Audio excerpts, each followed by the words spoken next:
Vážené dámy, vážení páni, ďakujem za vrúcne prijatie. A zároveň vás chcem poprosiť o vašu pozornosť, pretože ako prvý z našich hostí 19. ročníka Zlatý Amos sa k vám chce prihovoriť pán predseda Bratislavského samosprávneho kraja, pán Juraj Droba. Poprosím pán predseda, nech sa páči ku mne na pódium.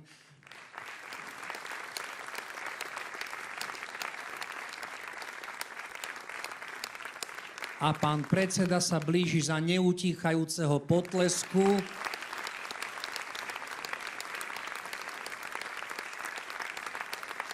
Krásny podvečer, pán predseda, rád vás vidím, nech sa páči. Dobrý večer, veľmi pekne ďakujem za toto prominentné miesto a za tento priestor.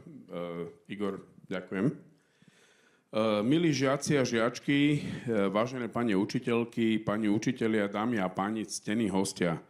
Vítam vás v divadle Arena, je to župné divadlo. Keď sa pýtate, čo robia samosprávne kraje, tak napríklad to, že zrekonštruujú staré divadlá a spravia z toho krásne kultúrne stánky.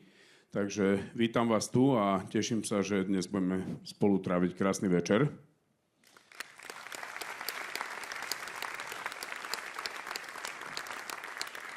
Dostalo sa mi veľké cti prihovoriť sa vám v úvode tohto slavnostného večera, vyhlásiť víťazov o anketu Zlatý Amos, pretože táto anketa je výnimočná. Vyhráva sa totiž rešpektom, dôverou a vďačnosťou žiakov. Lebo žiaci a žiačky sú tí, ktorí učiteľov do ankety prihlasujú, takých, ktorých majú radi a ktorých si obľúbili. Takže to je veľmi veľká zmena oproti minulosti a teším sa z tohto faktu. Práve preto je ocenenie také vzácne, prichádza od tých, pre ktorých je celý školský systém vlastne vymyslený a pre ktorých funguje a záleží najviac. To sú deti a mladí ľudia. Každý z nás starších si zo školy pamätá najmä ľudí, nie triedy ani učebnice. Spomíname na učiteľov, ktorí v nás zanechali hlbokú stopu, či už tým, že nás niečo naučili, buď zaujímavým spôsobom, alebo veci, ktoré sme dodnes nezabudli, povzbudili nás, keď sme si sami neverili, alebo aj tým, že sme sa u nich cítili vypočutí a rešpektovaní.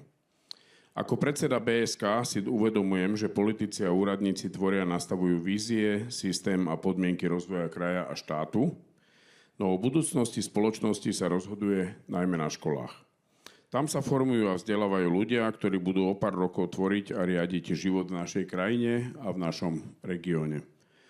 Aj preto považujem vzdelávanie a školstvo za absolútnu prioritu samosprávnych krajov. Rekonštruujeme školy, vytvárame moderné podmienky na vzdelávanie, ale to najcennejšie na školách sú naši ľudia, to sú vaši pedagógovia, učitelia, dokážu mladých ľudí nielen vzdelávať, ale aj motivovať, viesť a inšpirovať. Preto sa ich snažíme čo najviac podporovať, neviem ako inde, ale u nás v Bratislavskom kraji určite áno, spýtajte sa ich. A či už to je finančné ohodnotenie alebo zlepšovanie podmienok na prácu, samozrejme v rámci našich možností. Dnes sú učitelia veľmi často aj psychológmi. Všetci vieme, že psychická pohoda detí sa zhoršuje. Súvisí to jednak s nadmerným používaním moderných technológií, no aj celkovou atmosférou spoločnosti. O to viac si musíme vážiť prácu, ktorú, dovolím si tvrdiť, v našej krajine nie je dostatočne ocenená, a to je práca učiteľov. Chcem preto aj na tomto mieste poďakovať všetkým pedagógom za ich prácu, trpezlivosť, ochotu a častokrát pracovať aj nad rámec toho povinného. Ale uznanie patrí aj vám, žiakom, že dokážete svojich učiteľov oceniť a povedať im ďakujeme. To je veľká vec. Vážení prítomní, želám vám, aby dnešný večer bol oslavou dobrých učiteľov a učiteľiek a krásnych vzťahov medzi vami, učiteľmi, a vami, žiakmi. Ďakujem, prajem vám krásny večer a poďme oceniť tých najlepších spomedzi učiteľov.